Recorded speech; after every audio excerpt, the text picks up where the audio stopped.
Welcome to the Tactical Dent Tech Podcast. You are now part of a small underground movement of dent technicians from all over the world. We are on a mission to change our industry with innovation, intelligence, and skill. But because we don't rely on an insurance company to steer customers our way, we need to do things different. We need to do things smarter.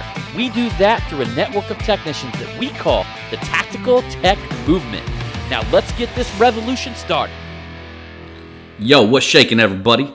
John Hiley here with the Tactical Dent Tech Podcast. Chilling here with your co-host, Angela Hiley. Say what's up. Yo, I'm going to talk like this the whole podcast. This is my new thing. This is where I come from. This is where I be at. Come on, let me hear your best ghetto voice. No, you put me on the spot. I can't do that. Come on. That's not your best. That is not your best. That's like Malibu's Most Wanted. Yo, Malibu's Most Wanted. Wait a minute. Talk in that one voice when Jonathan was getting his senior pictures taken on Monday. Your Chicano voice, remember? Hey, ese. What are you doing with that, Holmes? No, he actually, it's so funny, he took photos with, he took his senior pictures on, what was that, last week sometime? No, it was this week. It was on Monday. All right, so it was on Monday, so it was like literally a week ago. Or 3 days ago, let's say. But yeah, he actually did this thing where he got some flannels, and I talked him into doing the one button up top. Yeah. And if any of you guys are like me and Wade Hartley out there, we're big Vato Loco, Viel Picasso, Blood In, Blood Out fans. Hey, Milkweed, we grew up on that. What do you mean, blood in, blood out, Holmes? What you say, Milkweed? I grill my cheeseburgers on the front porch, essay. So... That was really good. So, yeah, John was taking pictures, and the whole entire time he's taking pictures with a photographer, I'm the one who's responsible with bringing out his real smile. Yeah, you were making him laugh. Yeah, I was doing all kinds of stuff in the background, like looking over the photographer's shoulder and making faces at him, chasing squirrels. Anything I could do to make him laugh. Stepping in dog poop. Stepped in dog shit. Just a little bit of it, though. It was like, oh, and you want to hear the funny part? The reason why we figured it out, she farted in the car. She farted in the car. Well, what people don't realize. And while I was sitting there, I was like, your fart stinks. I was like, no. I was like, somebody stepped in dog poop. And then it turned out, I was like, ain't nobody stepping no dog poop. I get over to Chick-fil-A, I look at my shoe, there's dog shit. Sometimes what happens is I was nervous, and I actually get nervous toots, like I do. So like when we were there, we call her the trumpet around here. It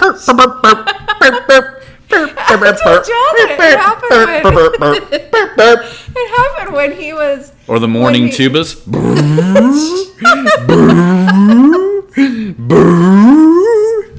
No, the last time it happened when he was at prom and we were taking prom pictures, like everywhere I walked, like I don't think you could hear it. They were just like little toots. She's crop dusting. She was crop dusting the whole place. I get the nervous toots sometimes. That's what happens. You would look around that crowd and people would just be looking bewildered and like something was in their mouth, like something nasty was in their mouth, and they're just looking around bewildered. No, it was not. It wasn't like that. And it was her crop dusting everywhere. I do that when I get really nervous. That's what happens. I don't have any control over it either. See, I do it when I get relaxed, which is almost all the time. So I'll just be like, you know what I was thinking? But I own mine. I own mine? I own them for reals. Like, I own them in front of strangers. I try not to do that in front of strangers. Sometimes I think it's funny. It's just something you don't see every day. I still don't understand why you try chasing a squirrel up a tree for. You got like a crazy look in your eye, too. I'm like, why are you doing this in front of the photographer? Well, we were kind of in a new environment. It was really nice. And there's this place. It's so funny. It's called Cox, COX. Was it like Unitarium or something like that, or something like that? And we probably driven past it 1,000 times. Yeah. And this is the first time. It kind of sits off the road, and it's got an entranceway, and you really can't see it, but you go in there. It's fucking crazy in there. Yeah. I mean, they got all these flowers and like big old greenhouses everywhere, and they got all these like literally trails and little tiny creeks that run into have like little miniature waterfalls running into little ponds, and they got this giant fucking tower. If you guys follow me on Instagram, you guys like seen me circular. Yeah, you guys seen me not only look at it, but then you seen me at the top. Yeah. Only for my elite Instagram followers. Thank you. And you had the dog poop on your shoe at that time too. Yeah, but nobody's seen that on Instagram because I didn't know until I got to Chick-fil-A, and I just thought that she shit herself in the car. Oh, because when we were walking over. Well, you think about that. You get in a car and somebody farts, and then you smell shit. No. When we were walking over to that thing, I was like, "Why does it smell like somebody stepped in dog poop?"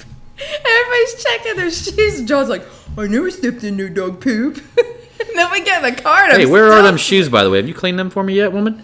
No, they're out in the garages. I'll wipe them off tomorrow. Them are my lucky shoes. You shall clean them, woman. They're so lucky you stepped in dog shit. It kept me from falling in the dog shit.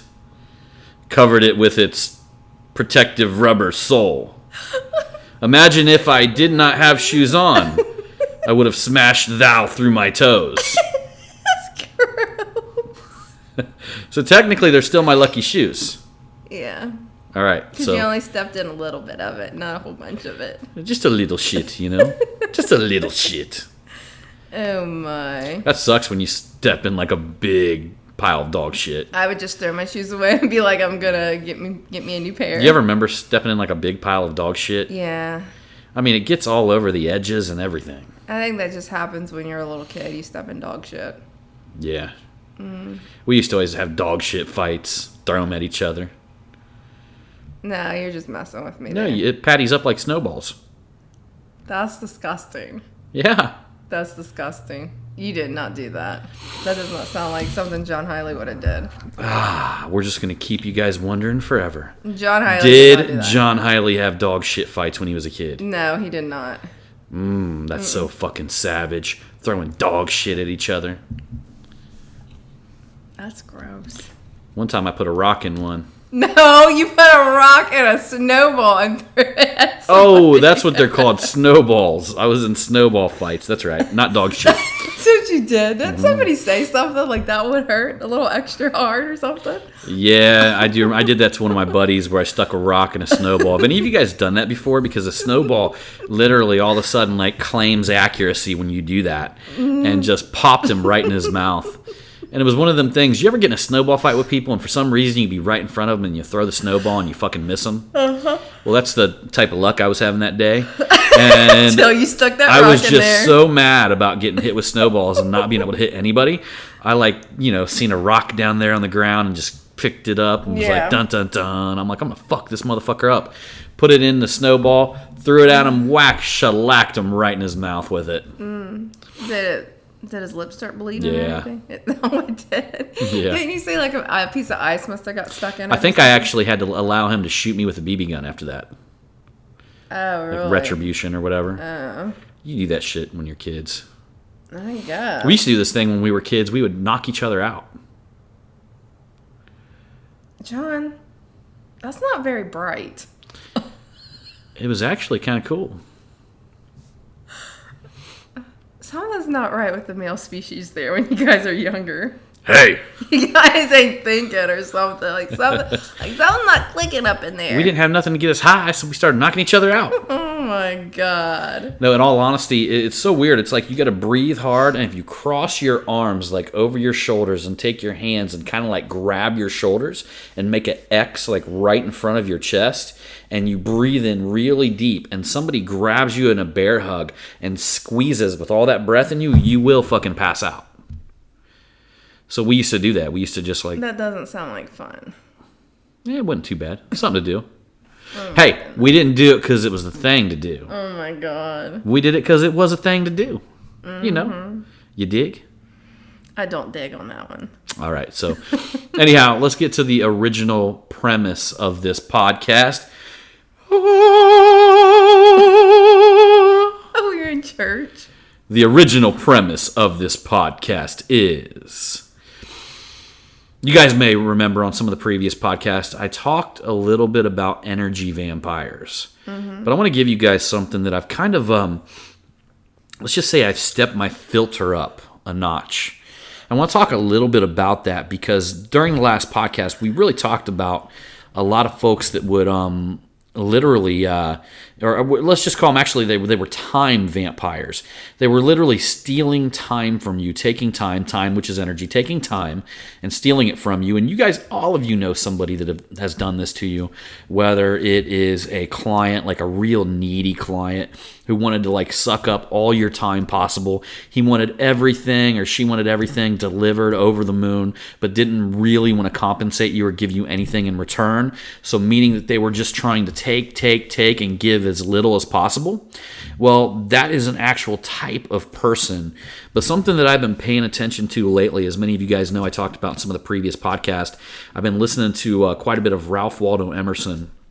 And it's very, very interesting. His stuff is hard to listen to, but once you listen to it 5 or 6 times, things start kind of like tying together. And I love stuff like that. I love stuff that kind of puzzles me a little bit. And the more that I listen to it, like I can figure it out, you know, and kind of like a Rubik's Cube. And one of the things that I gathered from some of the latest audio, basically I listened to it on audio, and the audio one that I listened to is Life Mastery. It's like a 5-hour audio of basically all of Ralph Waldo Emerson, like all of his writings done in audio form. And one of the coolest things that I had figured out and that I'm beginning to absolutely apply, I mean, I was kind of subconsciously applying this principle in the past, but I have really been paying attention to this one specific thing.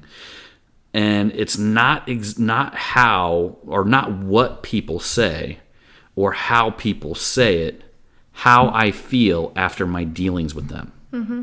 Okay? So literally that forces you to become very self-aware.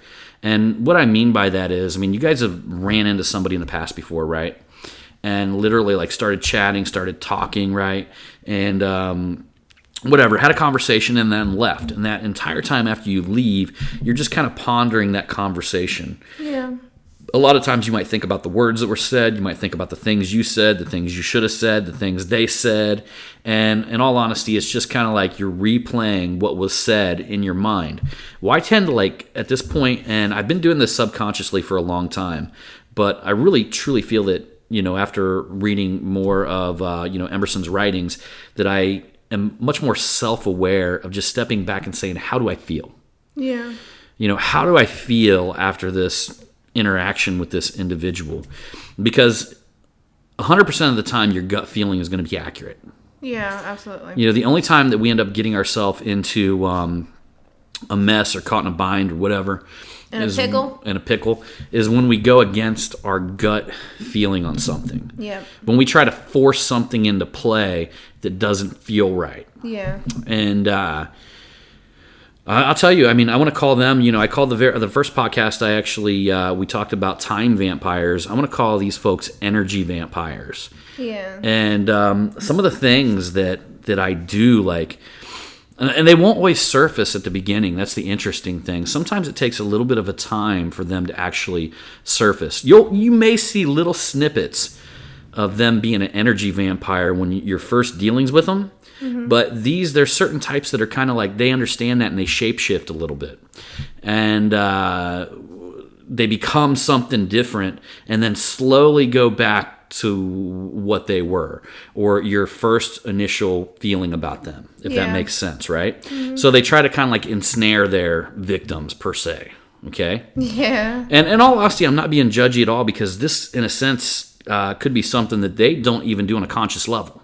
Yeah. Maybe it's just that they have so many negative thoughts going through their mind that they're forced to hide them, and then the closer they get to you, little by little, they start leaking out and they reveal themselves. Yeah. And in all honesty, that's probably a person that's more hurting and in pain, but in all honesty, the only way he can correct that pain is to see people living life in a different way, if that makes sense. Yeah. And that would cause him to question, or her to question, her current path, okay? So I spend a lot of time now in my dealings with people, and I just afterwards I say, did this person draw from my energy or give me energy? Yeah. Because the truth of the matter is, there's one reason why, you've heard this from your parents, you've probably heard this in business circles for the longest time, and it basically said, surround yourself with good people. Mm-hmm. But the truth of the matter is, what do good people do for you? You want me to answer that? Oh, I'm looking right at you. Yeah. They lift you up. They make you feel good. They inspire you. I think that they truly, honestly, listen. Right. Because I think that that's kind of like a downfall for a lot of people. It's sometimes people don't really listen to you. Mm-hmm. They just let it go in one ear and out the other, so that way they can give you their opinion, even though that might be something that you're not seeking from them. Yeah, I want to say that, and truly, we've actually talked about this on some previous podcasts. If when you're in a conversation with somebody, all you can do is think about what you're going to say next, that's a problem. Because you're not truly listening to them. You're just looking to get your input in. And the truth of the matter is, one of the greatest ways that you can connect and build relationships with anybody, or let's just say the biggest way for other people to understand you, is for you to build rapport by understanding them first. Yeah. It's a rapport building technique. It's understanding them, and even maybe doing a little bit of mirroring where you just go back for verbatim and you try to recap exactly what they said, so they know that you understand it. Or even better, if you have a story that coincides the way something made you feel, but you don't make it about you make it about them. Yeah. But the bottom line is something you even want to ask yourself. And in fact, think about this, okay? There was a podcast that we actually, that I occasionally listen to, but I actually interviewed the guy, and it's Entrepreneur on Fire, and the guy was #1 in business podcast forever. And he was actually John Lee Dumas. He was on our business podcast back when I used to do the John and Tom show. And John Lee Dumas would ask a series of questions to the individual. And some of the questions would be, what would you do in this scenario, or what book would you recommend? And one of the questions that he asked this gentleman is, to the nature of, how do you want to be represented in the world? How do you want to be seen in the world? And the guy just stopped and he said, I want to be the individual who makes a phone call to another person, and when the person sees me coming through on the caller ID, they will want to answer my phone call. Yeah. Now, I want you guys to think about that, okay? Think about that. You're an individual, because this all goes back to the individual. This goes back to not only being self-aware of people that are taking energy from you, but this goes back to being self-aware. Are you giving energy to the world? Because you'll typically get what you give. Yeah.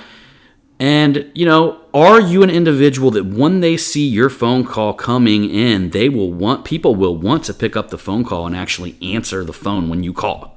Yeah. Are they going to want to hit ignore? Or are they going to want to actually answer it because, oh man, this person's calling that's going to bring life to me. This person's calling that's going to fuel me with energy. Yeah. Because immediately you got that moment where your phone rings and you look down to your phone and you see your caller ID, and you're either going to go, oh, hey, or you're going to be like, oh, shit. Right? So you want to be one or the other. Right. In all honesty, think about it. I mean, there's very few in between situations. Yeah. I mean, you're literally somebody's going to look at the phone, you're calling, they're going to be like, oh, wow. Or they're going to be like, oh, shit. Yeah. Or oh, I have to answer this. Damn it. You don't want to be the individual that people feel that way about. Yeah. And if you are bringing that type of energy to the world, then you're going to want to reconsider, become more self-aware of why you're delivering that energy, and try to fix that shit. Yeah, but there's going to be some people that will never acknowledge that. and they will never change that. And I think so, but I would be as far. Honestly, though, I would be as far to say if they're listening to this podcast, if the individuals are listening to this podcast, and I'm not talking about the ones that are just trying to catch me fucking up and saying something wrong so they can go post it on a forum or something like that. I'm aware that there's people that may listen to my podcast just look for something to hate on or some sort of angle that they can, whatever, you know what I mean, manipulate or use towards their advantage.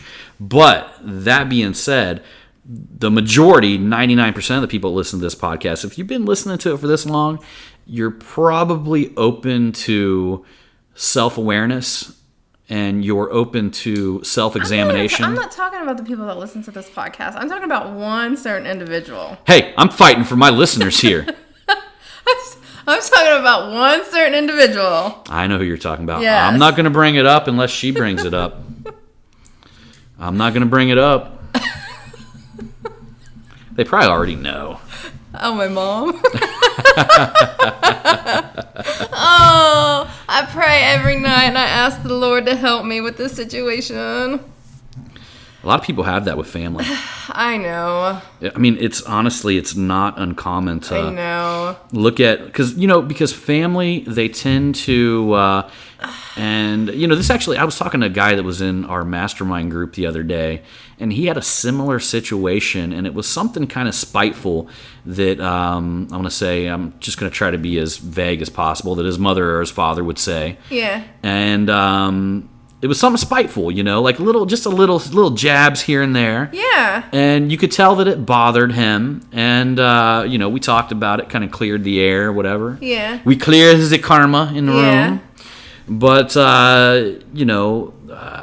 that being said, it's probably the most common negative situations you can potentially get yourself in. I've even heard people talk about, in one of my business groups back in the day, we had another kind of like, it was like a miracle morning group or something like that. And if you guys don't know about the Miracle Morning, it's like a book written by Hal Elrod, and it's like a morning ritual type book or whatever. It's actually phenomenal if you guys get a chance to check it out. But was in the group with this lady, and the group was really intense and talking about like really deep shit. And kind of turned into this Miracle Morning accountability group, and then it went into like this whole spiritual, deep, connection talk and all this kind of stuff. And she would talk quite a bit about how when she would present like her new business ideas to her mother would always shoot them down, basically. Yeah. And I remember to this day, the one who said it was the one who was leading the group, and that was if any of you guys remember my John and Tom podcast, we talked about this earlier. It was Tom Rubens, the business coach, and he stopped her and he said, "Stop talking about business with her." Yeah.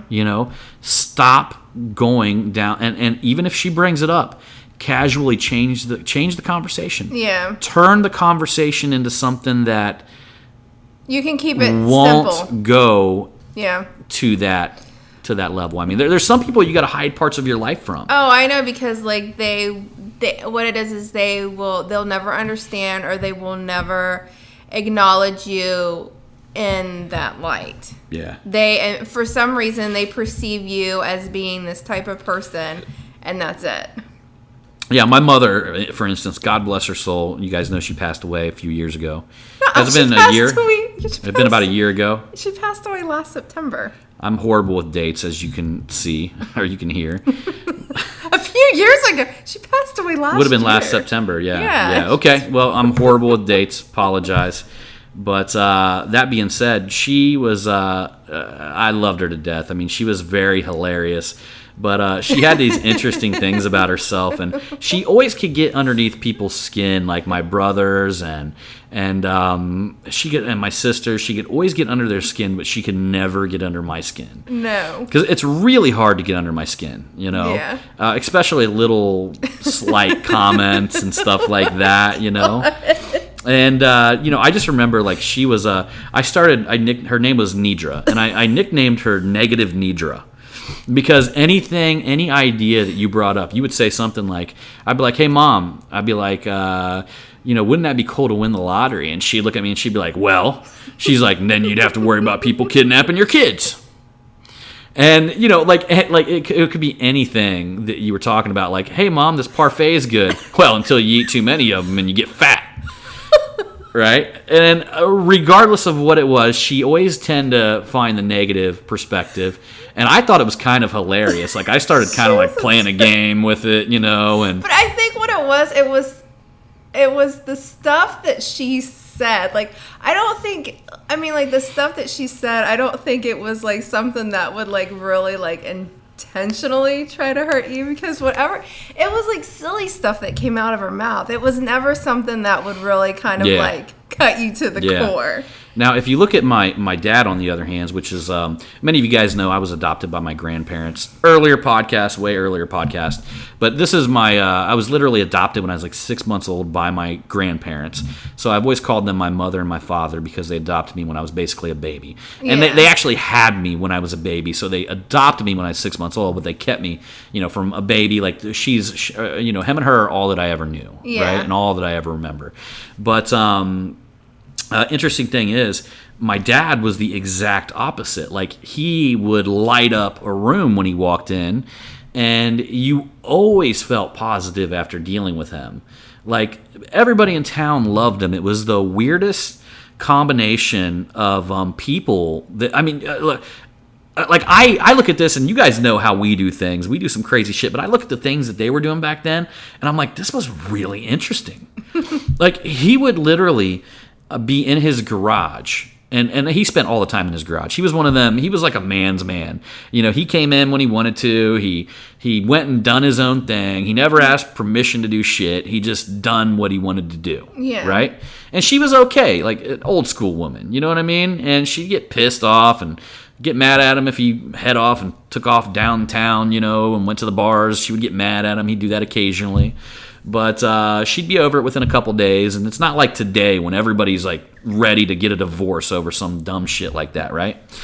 I mean, it was old school. I had the privilege to grow up in an old school relationship, and literally in my dad's garage, he would have the town's drunk. I mean, I'm talking about the dude who is the drunkest dude in the entire town, who didn't have a home. He actually, one of them lived, my dad let him live in a trailer at his car dealership. That was Smitty, right? No, that was Red. Okay. So that was Red. We've talked about this before. But he would have Red living at the car dealership, drunker than shit. I mean, he'd get stumbling drunk, but in the same time, a millionaire would walk in, and he was the owner of wrecking yards, and then another millionaire would walk in, and then another guy would walk in that was like, the town bum who would just be there to sand cars, to drink beer. And it was a melting pot of the most interesting type. So I actually got to see kind of like a mixture of what millionaires do when they're sitting there talking and bullshitting with people that don't even have a pot to piss in. Yeah. And then everybody in between. Yeah. So that was my growing up. And the reason why they all cultivated in that little garage. Yeah. Well, it was like a 3-car garage, but, get to say, it was like, essentially, it was a residential neighborhood. Yeah. But the reason why they were there is because they all gravitated to one person that was there, and that was my dad. Yeah. Like, all of them had something in common. They all felt like they were his best friend. Yeah. He had little personal relationships with each and every one of them. And what are you laughing about? Tell them that time that your dad found that box of dildos. Or what you did with one when you were a little kid. Oh, yeah. My dad literally, when I was a little kid, he actually, he didn't find a box of dildos. One of his buddies bought it as a gag gift and literally bought them as a box of dildos. And when I was a little kid, I actually found this box of dicks. And I was like, oh my God, what is this? They actually had this one dick that was like, it looked like basically like a real dick. And it even had balls on it. And I used to get all the neighborhood girls around, and I would, we had all these little girlies running around our neighborhood, would hang out and come up into my room.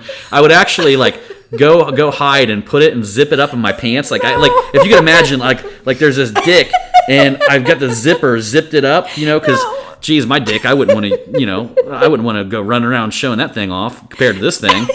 And I'd literally run out of my closet, and all the girls would be like, ah! And then I would literally, like, my dad would have all these guys out in the garage. I would stick my head out the window, and I'd be like, hey, motherfuckers! And I'd pull my pants up there, and I'd stick this rubber dick out the window. I'd be like, look at this! And one time, literally, I'm like 10 years old. So I'm like 10 years old or something like that. I go down there, and my brother-in-law, Alan, looks at me. He goes, dang, boy. He goes, you ain't doing too bad for your age. That's what I was laughing about. The box of rubber dicks. Good times. Oh, shit. Okay. So anyhow, that was the contrast, you know what I mean? So I knew firsthand what it felt like to be around somebody who, tend to be a little snarky, a little negative at times. Yeah. More with her kids than anybody. And then somebody who was absolutely, like, I can remember just very few times that my dad ever punished me, yelled at me. In fact, he was like one of them guys. He would get out there, he would get drunk, and he'd become one of them people that promise you stuff when he was drunk and then buy it for you the next day. Mm-hmm. So I'd have him, like, next thing you know, my mom, and I'd come home, I'd have a parakeet. And she'd be like, what the hell did we got a parakeet for? And my dad would be like, oh, John asked me for one last night.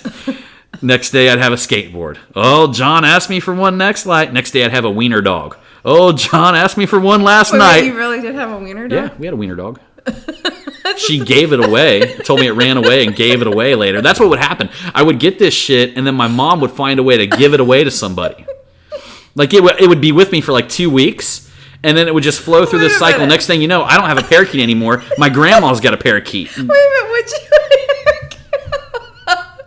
Wait a minute, what did So I got to go see my parakeet over at Grandma's house. What did you name the wiener dog? What did we name that? Spotty? Spotty the wiener dog. Was it a puppy when you got it? I think it was one that we got from the pound. Probably wasn't even a real wiener dog. It was something similar. We didn't do shit like that. But didn't your mom give it to like one of the neighbors down the street? Yes. And she was always afraid that when she was driving me by there, she's like, oh, I hope he doesn't see Spotty this time.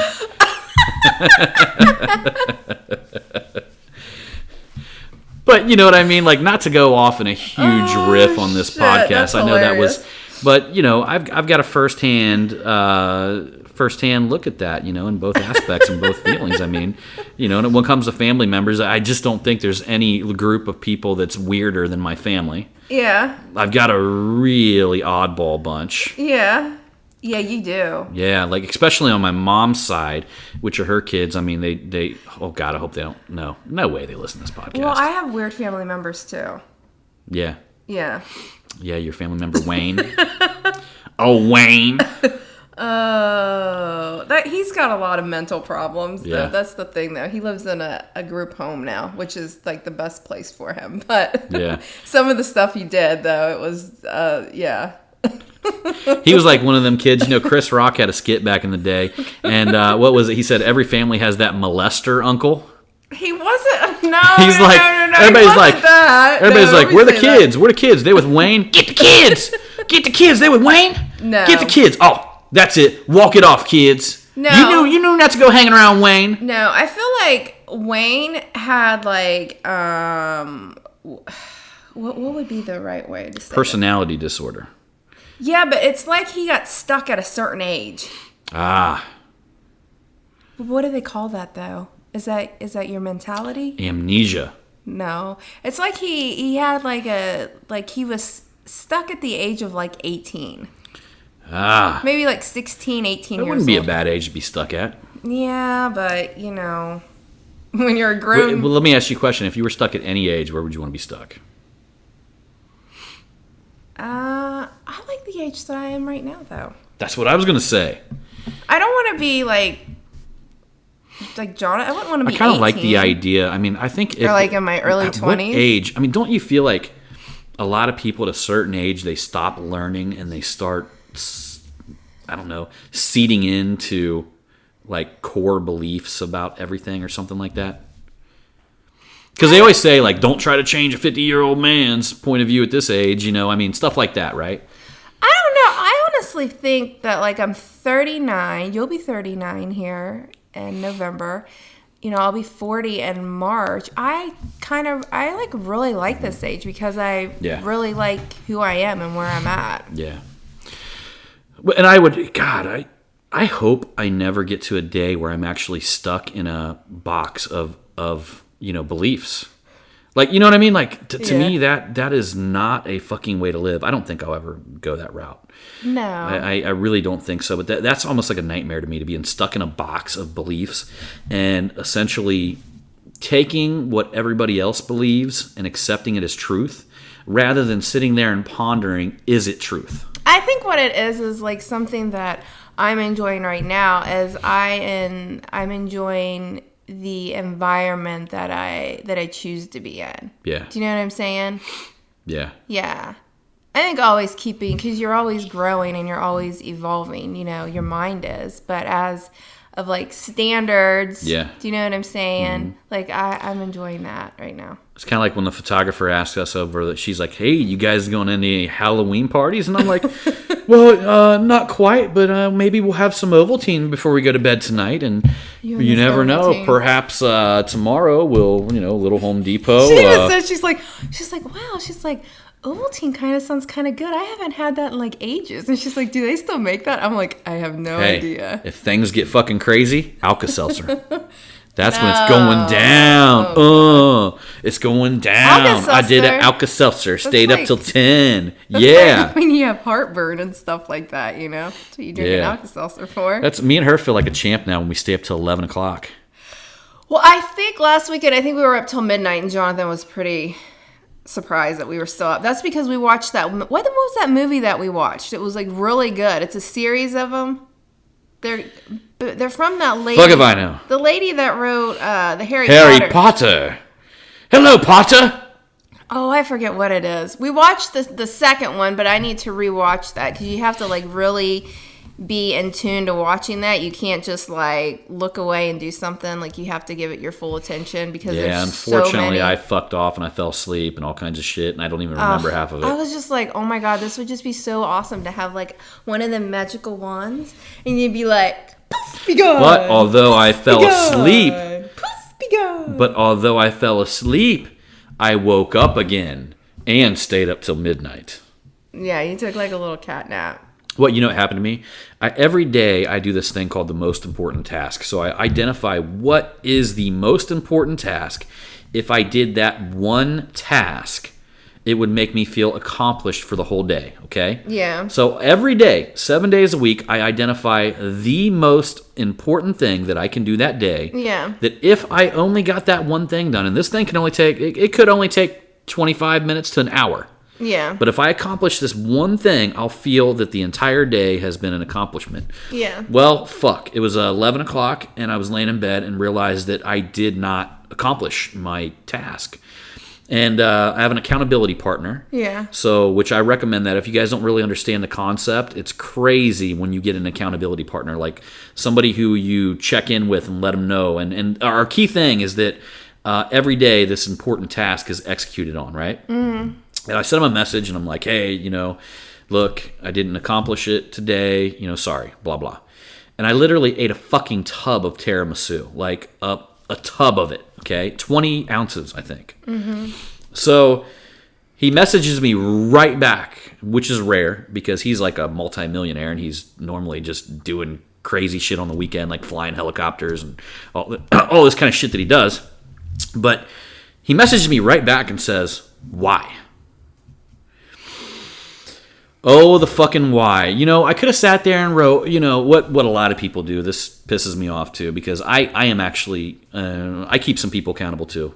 That's kind of my way of passing it on. But I could have wrote him back, oh, man, well, it was Saturday and all this happened, and then I was super tired, and I was trying to catch up for the week, and then I had this car that I had to finish in the morning, which I did, that lasted more days. I had all this stuff happen, all these things, moving into a new shop. I could have said all of this shit. Yeah. But I sat there and thought about it and said, why?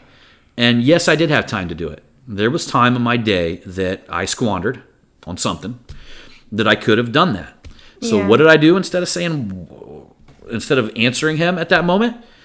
I went down, got my laptop, and did my most important task in bed at 11 o'clock at night, and that's why we stayed up till midnight. Did you tell him that you did it then? I did, yeah. Oh, Yeah. that's good. Yep. That's really good. You need somebody like that because you're not going to listen to me like that.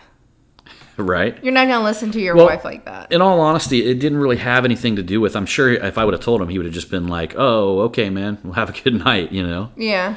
But he was, that's the way it is. When you surround yourself with people with big minds, bigger and better and stronger minds, talk about surrounding people with great energy. When you surround yourself with these type of people, they cause you to ask yourself that question, right? Yeah. You know what I mean? They bring the best out in you. Yeah. And that was his way of bringing the best out of me. And I messaged him back and said, hey, man, just want to let you know I finished it. Thanks for the nudge. Appreciate it. That's awesome. Yep. Hey, why don't you tell everybody about what this Sunday is? Would be our anniversary, right? Yeah. Of the first time we met. Yeah. And it would be 19 years, right? Yes. Motherfucker, I got everything right. Yeah. But do you remember how we met that night? Of course I remember how we met. And how did we meet? Met at some dumb bitch's house. It was a gal that we both knew. Oh, I mean a gal that we both knew. Yeah. I was really surprised you was hanging out with that dumb bitch. I mean that gal that we both knew. John. She was the whatever you want to call her for the reason to bring us together. That's right. Nah, she was actually nice, but she was kind of a interesting person. She was kind of floozy. Yeah, let's just say that on our list of, I don't know, we had this list of girls that we would, you know, as guys, you got your little black book, right? Oh, God. Well, you got this kind of like this hierarchy in that little black book. I threw that thing when we got together. Threw that thing away So, when we got together. in the hierarchy, she was at the bottom of the hierarchy. So we would start with like the top level ones, you know, and then, man, you know, shit ain't working out, right? You know, it ain't like it used to be. You know, back then you actually had to fucking work for the shit. You had to write everything down. Mm-hmm. So we're going through, making our phone calls. We literally got down to her. Yeah. Well, there were some other ones down there floating around at the bottom. Yeah. But then I meet her there when we went to her. She called me up, and I was actually supposed to go into work. I was a nurse aide at a nursing home, worked third shift. And she called me up, and she's like, hey, Angela. She's like, you want to come down here and just hang out with me for a little bit? And I'm like, I was like, is there going to be any guys there? And she's like, no, just be me and you. We can just, like, catch up and this and that. And I'm like, okay. And then I get there, and she's like, oh, I got these two guys coming over, and there's one that I really like. And I'm like, dear God. And she was, like, known for, like, being around these losers. And I'm just like, I do not want to be around And the one another she loser. liked was not me, by the way. It was actually one of my best friends. Yeah. So Ricky came walking through the door, and I was like, okay. And then John came walking through the door, and it was like the room, yeah, it's like the room lit up, and I was just like, who is this? And I need to get to know this guy. And I remember exactly what you were wearing. You had a pair of Lucky Brand jeans on. You had a pair of white Vans. You had that one cream and brownish sweater that I think your mom got at Goodwill. And you had that one hemp necklace that I still have that has the little bead that is yellow with the hemp blue. necklace, guys. You hear that? The fucking hemp necklace. And the bead was clear. Had a it was glazed clear, but then the inside it was yellow with blue dots. You know my on neck's it. so fucking big now. I can't even fit them things around my neck. I still have them though. I have this, and I had a pair of white Adidas tennis shoes, a pair of Lucky Brand jeans on, And a red Abercrombie and Fitch shirt. Yep, that's right. Yeah. You're wearing a green one tonight. That's true. That is true. So, well, you just heard our love story, guys. Yeah. So we need to move this conversation somewhere else. Oh my Wah, wah, wah. Do you remember that night though? I called in and we were drinking, and I think that was like the first time I drank Guinness. And you picked me up and twirled me around in the kitchen. I remember you trying to stick me in a high chair. Don't remember that. I remember that though. Yeah, that I do not remember. I must have had a little too much to drink that night. Yeah, and then after that, I think we just hung out with each other. Yep. Mm-hmm. And to all the podcast listeners, we still have not had a drink since the Mobile Tech Expo weekend. That right around that time until now, and we are so happy about it because I don't know, man. I'm just gonna be honest with you guys. Like, I was seeing some things that weren't getting done. And there's nothing more that I love in life than seeing like accomplishments and growth and moving forward. And I feel like I am in a different mindset. I feel like I'm much more structured. You are. I feel like I'm more process oriented, which I love fucking processes. Like I'm getting to the point where I'm getting addicted to creating processes because I love to see shit being done, and I love to see shit happening. And when you realize that if you develop a process the first time and people can duplicate it, that I can get so much more shit done that it's addicting. It's become like just a really fun thing to do. And I feel like I'm less scattered and I'm more together. And to be honest with you, in general, I feel better. I feel happier. I feel like I have much more fun, even on the weekends. Like, people talk about, you know, I don't even remember half the fucking weekends when I was drunk, you know? Yeah. Let alone even know if I had fun during that time. But I do know the downtime, like the next day, like alcohol. My chiropractor told me this. He's like, dude, alcohol is going to affect you like 2 or 3 days afterwards. So if you drink, you know, on the weekend, it's going to affect you like till midweek. And then so on and so on. And then all of a sudden, maybe Thirsty Thursday would kick in. And, you know, and then it would affect you, like it would start affecting all the time. So I know a lot of you guys probably drink, and a lot of you guys don't have any problem with it at all. But for me, in an aspect, it was not a good thing, you know. And I'm glad that I recognized it, and we recognized it, and I'm glad that I don't do it. Back on the wagon, motherfuckers. That's right. That's right. That's right. So that being said, I'm gonna ride off on my white horse with my damsel in distress. Thrown over your shoulder. And I'm going to ride off on this fucking podcast. And we only have one thing to say at the end of this podcast. And that would be, motherfucker. Remember, it's all about the motherfucking hustle. Bang, bang. No, that's mine, damn it. Pew, pew. I'm Bang Bang.